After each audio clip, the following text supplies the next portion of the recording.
Good morning, students. In the previous video, we have discussed about the Green Revolution. In this, we discussed that the modern farming methods are used, like using of fertilizers, this one, pesticides, HIV seeds, these all, and for this more water or developed irrigation system is required.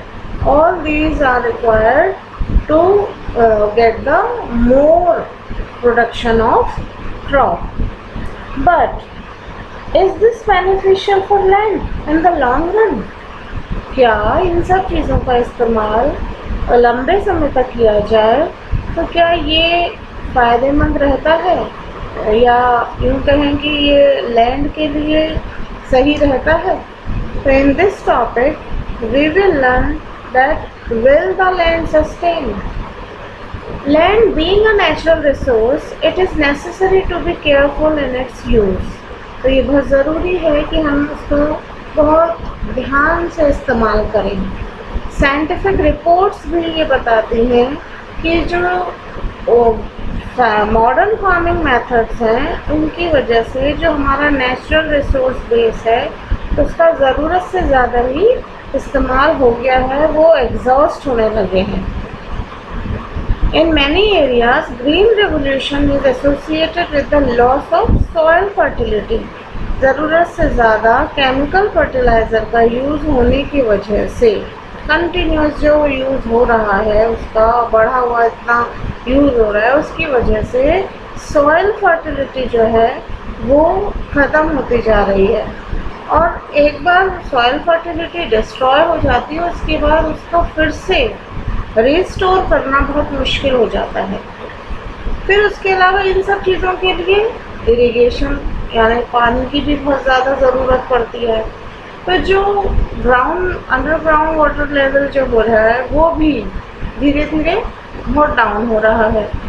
तो कई ऐसी चीज़ें जो कि हमारे natural resources हैं, जो environmental resources हैं, उस पर असर कर रहा है, नेगेटिव असर कर रहा है. जो ये केमिकल जो फर्टिलाइज़र यूज़ किए जाते हैं वो क्या होता है, पानी में घुल जाते हैं और प्लांट को तो इमीडिएटली अवेलेबल हो जाते हैं, लेकिन उसके बाद but these may not be retained. ये वापस से सॉइल में लंबे समय तक के लिए नहीं रह पाते हैं. They may escape from the soil and pollute ground water. अब यहाँ से सॉइल में से निकल जाते हैं और फिर ग्राउंड वाटर को पॉल्यूट करते हैं, रिवर और लेक्स वगैरह इन सब में मिल जाते हैं. उसकी वजह से हमारा जो फ्रेश वाटर है वो पॉल्यूट हो रहा है. Chemical fertiliser can also kill bacteria and other micro organisms in the soil. ऐसे बैक्टीरिया या और जो माइक्रो ऑर्गेनिजम्स हैं जो कि सॉइल को फर्टाइल बनाने में मदद करते हैं वो भी ख़त्म हो जाते हैं. This means some time after their use, इनके यूज़ के थोड़े समय बाद soil will be less fertile than ever before. इनके इस्तेमाल के बाद सॉइल जो है उसकी फर्टिलिटी जो है धीरे धीरे कम हो जाती है. ये चीज़ जो है वो डाउन टू अर्थ एक मैगज़ीन है, फोर्टनाइट मैगज़ीन, न्यू दिल्ली से पब्लिश होती है. उसने ये रिसर्च के बाद बताया था. उसने the consumption of chemical fertiliser in Punjab is highest in the country. The continuous use of chemical fertiliser has led to degradation of soil health. Soil की जो है वो डिग्रेडेशन होती जा रही है इसकी वजह से, केमिकल फर्टिलाइज़र के कंटिन्यूस यूज़ की वजह से. और पंजाब में ये सबसे ज़्यादा हो रही है. पंजाब के जो फार्मर्स हैं अब क्या हो रहा है, सॉइल की फर्टिलिटी कम हो रही है, तो उसी चीज़ को फिर से बैलेंस करने के लिए नेक्स्ट क्रॉप के लिए उन्हें और फर्टिलाइज़र का इस्तेमाल और केमिकल फर्टिलाइज़र का इस्तेमाल करना है. और ज़्यादा उनको अपने प्रोडक्शन लेवल को वही सेम अमाउंट का अचीव करना है, तो फिर से उन्हें वही यूज़ करना पड़ रहा है. और ऐसे ही लगातार करते करते क्या हो रहा है, उनकी जो कॉस्ट ऑफ कल्टीवेशन है, महंगे महंगे फर्टिलाइज़र खरीदना, पेस्टिसाइड्स खरीदना, HYV सीड्स खरीदना, ये कॉस्ट ऑफ कल्टीवेशन जो है वो बढ़ा रहा है। तो ये तो है ही, तो दोनों तरफ से नेगेटिव इफेक्ट हो रहा है, टू साइडेड। एक तो कॉस्ट ऑफ कल्टीवेशन बढ़ रही है, दूसरे सॉइल की जो फर्टिलिटी है वो भी ख़त्म हो रही है। और ये भी चंडीगढ़ से जो ट्रिब्यून वहाँ से न्यूज़पेपर छपता है, जो मैगज़ीन छपती हैं, उन सब में ही ये सब चीज़ें आई थी, उससे पता चलता है इन सब चीज़ों का। So in this way we can understand that how land is important for farming. Land is important for farming, but in Palampur, how is land distributed between the farmers of Palampur? किस तरह से ये divided है पालमपुर के farmers में? इसमें ये है कि हमने पढ़ा है पहले भी, जब हमने शुरुआत की थी इस चैप्टर की, कि जो लैंड है वो इवनली डिस्ट्रीब्यूटेड नहीं है। कुछ जो बड़े रिच फैमिलीज़ हैं उनके पास बड़े लैंड के टुकड़े हैं, और जो छोटे परिवार हैं, जो जिनको मुश्किल से ही मतलब वो लैंड लेबरर का काम करते हैं, उनके पास ज़मीन के या तो बहुत छोटे टुकड़े हैं या हैं ही नहीं।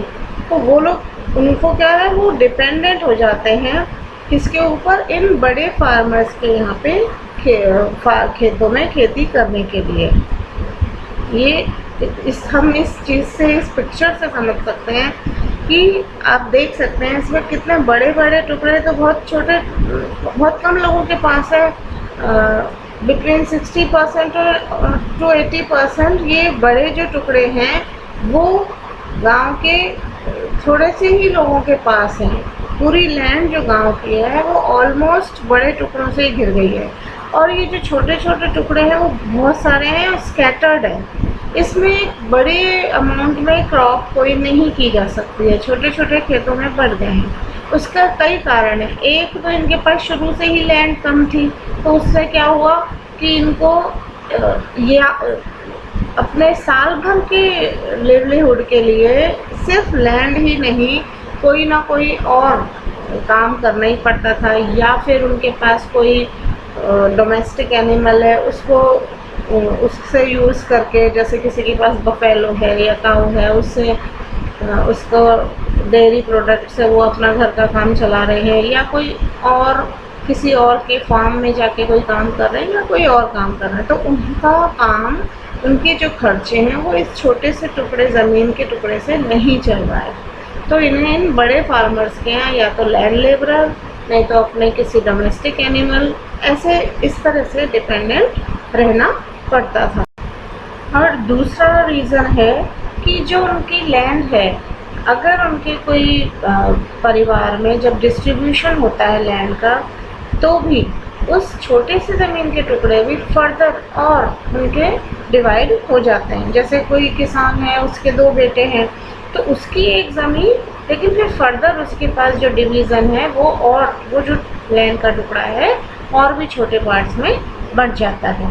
तो नेक्स्ट जो हमारा टॉपिक है वो इसी बारे में है कि जो लैंड है पालमपुर में वो किस तरह से डिस्ट्रीब्यूटेड है। How is land distributed between the farmers of Palampur. Palampur में लैंड जो है फार्मर्स की किस तरह से डिवाइडेड है। You must have realized how important land is for farming. Unfortunately, not all the people engaged in agriculture have sufficient land for cultivation. दुर्भाग्यपूर्ण बात है कि जो एग्रीकल्चर में एंगेज्ड लोग हैं उनके पास सफिशिएंट लैंड नहीं है। 450 फैमिलीज जो हैं वो लैंडलेस हैं। About 1/3 of the 450 families, 1/3 families जो है 450 में से, यानी कि 150 फैमिलीज वो लैंडलेस हैं। और उसमें से ज़्यादातर क्या लोग हैं, दलित लोग हैं, और उनके पास कल्टीवेशन के लिए कोई लैंड ही नहीं है। और जो रिमेनिंग फैमिलीज़ हैं, जो बची हुई फैमिलीज़ हैं जिनके पास लैंड है, वो 240 families cultivate small plots of land. उनके पास 2 हेक्टेयर से भी कम जो है वो साइज है ज़मीनों का कुल मिला के। Cultivation of such plots doesn't bring adequate income to the farmers family. अब इतने छोटे छोटे ज़मीनों से वो जो एडिक्वेट अमाउंट होना चाहिए, इतना अमाउंट इनकम का होना चाहिए कि उनका परिवार का घर का खर्च चल जाए, रोज़ी रोटी चल जाए, वो नहीं हो पा रहा। एक एग्जाम्पल जैसे इसमें दे रखा है, 1960 में गोविंद जो है उसके पास 2.25 हेक्टेयर्स था जो कि अनइरिगेटेड लैंड थी। अपने 3 बेटों की मदद से उसने इस लैंड को कल्टीवेट किया, फिर भी वो काफ़ी कंफर्टेबली नहीं रह पा रहे थे, तो उन्होंने एक्स्ट्रा इनकम के लिए उनकी जो बफेलो थी उससे वो किसी तरह अपने घर का खर्चा चला रहे थे। Some years after Govind's death this land was divided among his 3 sons. तो ये जो 2.25 हेक्टेयर की जो एक ज़मीन का टुकड़ा था, अब वो 3 फर्दर डिवीज़न हो गया उसका। तो अब एक जो उसके बेटा है उसके पास 0.75 हेक्टेयर ही अब साइज में रह गया एक plot. Even with improved irrigation, अब इरीगेशन तो इम्प्रूव हो गया था, हमने पढ़ा था 1960 के बाद आ गया था irrigation.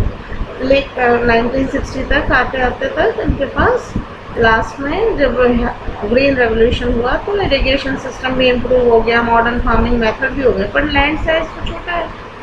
Govind son are not able to make a living from their land. अब उनके पास खर्चे को करने के लिए लैंड सफिशिएंट नहीं है।